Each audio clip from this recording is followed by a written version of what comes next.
Good morning. It's Tuesday and it's time for our daily devotion. This week we finish up the book of Colossians, looking at chapter 4. The reading, chapter 4 is shorter than the other chapters, so the readings this Monday through Thursday are pretty short. Today we only have 2 verses. Yesterday we heard pray continually, or pray without ceasing. Other translations say keeping watch and being thankful, and we'll talk about those 3 things really on Sunday.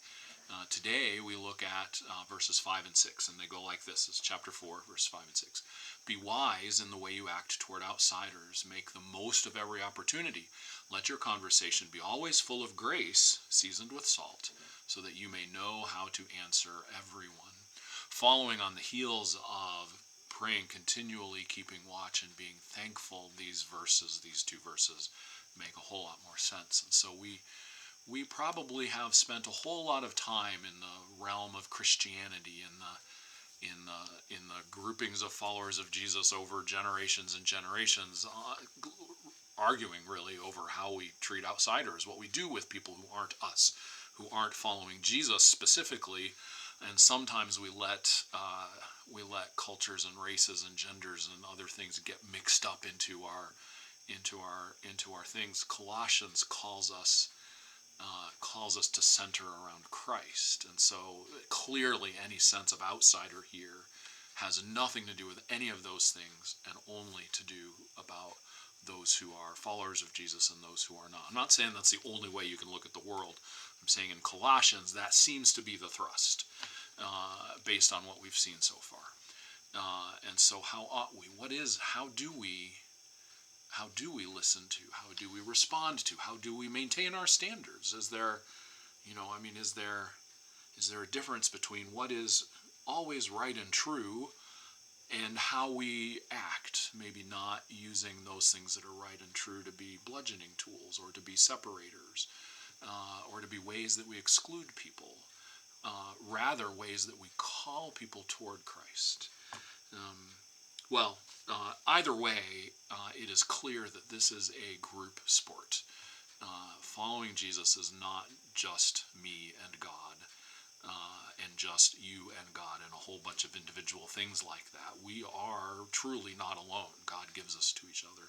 So today's song has that as the thrust. It's a Bryan Moyer Suderman song, and it's called "You're Not Alone." I will butcher I'm going to butcher the what's that called? The rhythm a little bit, probably, but it'll be okay. You're not alone, we are one body. You're not alone, we stand with you. You're not alone, your time of suffering is our suffering too. And I know the day is coming when we will be rejoicing anew. Many members in this body that we know, some are great and some are small, and ears and hands and just a little toe. One God who activates them all. You're not alone, we are one body. You're not alone, we stand with you. You're not alone, your time of suffering is our suffering too. And I know the day is coming when we will be rejoicing anew.